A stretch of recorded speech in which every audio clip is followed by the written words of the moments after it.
Welcome to my channel happy kitchen.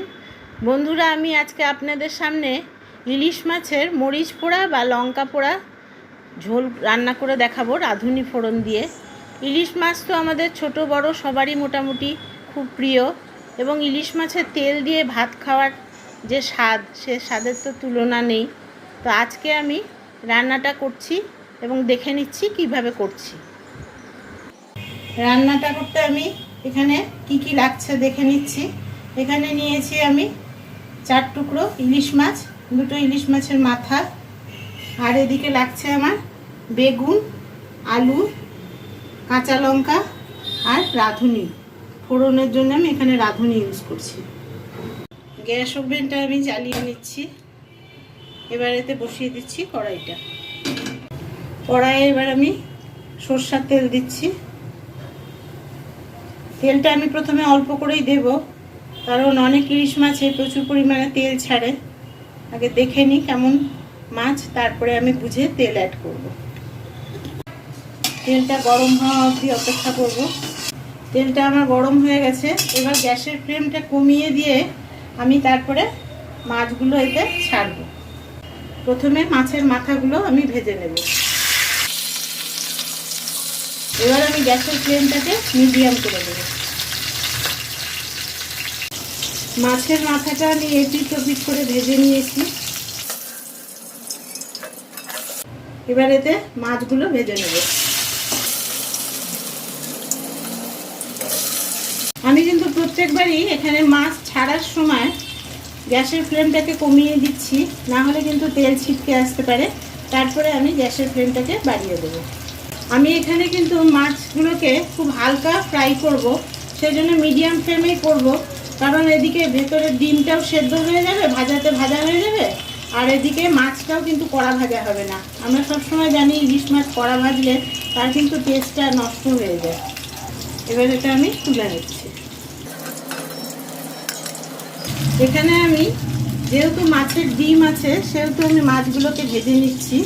না হলে কিন্তু মাছের পেটে ডিম না থাকলে এমনি ইলিশ মাছ হলে পরে এই কাঁচা মাছ দিয়েই কিন্তু মাছের ঝোলটা করলে অপূর্ব স্বাদ হয়। এখানে আমি মাছ ভাজার তেল কিছুটা উঠিয়ে রাখছি। কিছুটা তেল উঠিয়ে রাখার পরে কড়াইয়ে যতটুকু তেল আছে এই তেলে আমি বেগুন ভেজে নেব। এখন কিন্তু গ্যাসের ফ্লেমটা বাড়িয়েই বেগুনটাকে ভাজতে হবে। গ্যাসের ফ্লেমটা যদি কমানো থাকে তাহলে কিন্তু বেগুন তেলটা পুরোটাই টেনে নেবে। এদিকে আমি মাছগুলো ভেজে একটা পাত্রের মধ্যেও তুলে নিয়েছি। বেগুনও আমার ভাজা হয়ে গেছে। এবার বেগুনগুলোকে আমি তুলে নিচ্ছি। এবার যে মাছ ভেজার তেলটা আমি তুলে রেখেছিলাম সেটা এখানে দিয়ে দিচ্ছি। পুরোটা দেব না, কিছুটা আমি রেখে দেব। তেলটা গরম হয়ে গেছে। এর মধ্যে দিয়ে দিচ্ছি 2টো চেরা কাঁচা লঙ্কা। কাঁচা লঙ্কাগুলোর সুন্দর গন্ধ বেরোলে পরে এবার এতে দিয়ে দিচ্ছি রাঁধুনি। আমি রান্নাটা রাঁধুনি ফোড়ন দিয়েই করছি। এবার এতে ছেড়ে দিচ্ছি আলু দিয়ে আমি গ্যাসের ফ্লেমটা বাড়িয়ে নিলাম। নিয়ে এবার আলুটাকে আমি একটু ফ্রাই করে দেবো। আলুটা কিন্তু আমার ভাজা হয়ে গেছে। এবার এতে আমি সামান্য একটু জল অ্যাড করব। জলটা আগে অ্যাড করার কারণ হচ্ছে এতে আমি দেবো হলুদ। হলুদটা যদি ডাইরেক্ট আমি তেলের মধ্যে দিতে যাই অনেক সময় পুড়ে যায়, তাই একটু জল দিয়ে আমি হলুদটা অ্যাড করছি। এখানে আমি 1/2 চামচেরও কম হলুদ দিলাম, আর এতে অ্যাড করছি আমি 1/2 চামচ মতন নুন। নুনটা সবসময় টেস্ট অনুসারে, যার যার টেস্ট অনুসারে দিতে হবে। দিয়ে আমি এটাকে একটু ভালো করে নাড়াচাড়া করে ভেজে নেব। আমার হলুদ লবণ দিয়ে ভাজাটা হয়ে গেছে, তেলটা ছেড়ে দিয়েছে। বেশিক্ষণ ভাজার দরকার নেই, যেহেতু শুধু এই রান্নাটাতে হলুদ আর নুন ছাড়া অন্য কোনো মশলা পড়ছে না। এবার এতে অ্যাড করছি আমি গরম জল।